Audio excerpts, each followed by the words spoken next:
Update for the Forex markets for Monday, the 25th of August. We're looking at a daily chart of the euro since the beginning of May, and it's a very clear bear trend. There's no doubt about that whatsoever.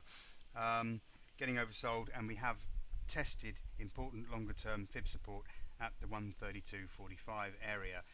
We haven't got any sort of significant bounce off there yet. That's going to be the key for this week then, of course.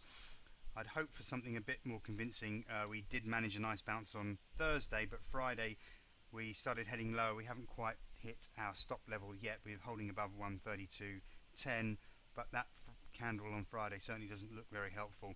And now that we're holding below this trend line that I've just drawn, it's not looking too good. So it's all a question of, do we hold above 132.10 or do we break lower? And I have to say, a break lower certainly can't be ruled out, but I am hoping for a bit of a bounce. That'll be the decider of the week anyway.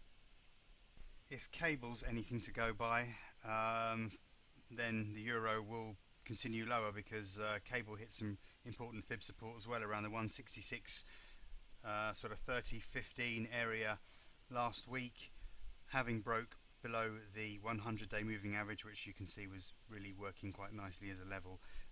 It held initially beginning of August, and then once we plunged through, it acted as resistance last week. So yeah, this isn't looking good at all. The bears are well in control of this market. The weekly close at the 165.69 area is well below the important fib support. Doesn't look good. It does look like we will continue lower. Levels are on the sheets, but as you can see, there's no point in arguing with the bears at the moment. They've got control of this market, despite the fact that it looks oversold. We'll have to get through the 100-day moving average at least at 166.80 in order to turn the market in any way positive, but that should act as quite strong resistance this week, I would suggest.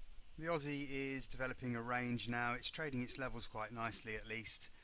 You can see that over the last couple of weeks we're moving within this range. The spike back up on Thursday, having hit that support level, and now we're holding just below this important 93.35, 93.40 area.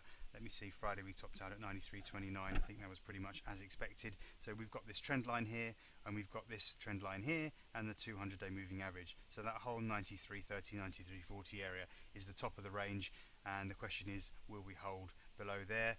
If we break above the 2-week high here at 93.45, that's going to look a bit more positive. We're going to have to sustain a break above there for the outlook to turn that bit more positive.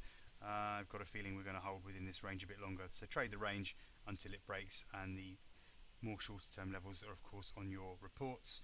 A break below this trend line here around the 92.40 area, that's going to increase pressure this week, of course. Dollar yen looking good if you're long anyway.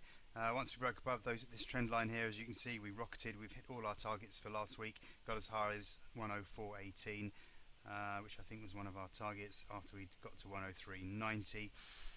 No, bit of indecision here on Friday with the quite volatile range and the close just above the open, but still looks positive. We are a bit overbought, as I've said on the reports, so there is a risk of a bit of profit taking perhaps at the start of this week, but buying into longs on support levels is probably the best strategy. I'd stick with the bull trend that we're developing now for over a month, and as I say, that breakout does look pretty good.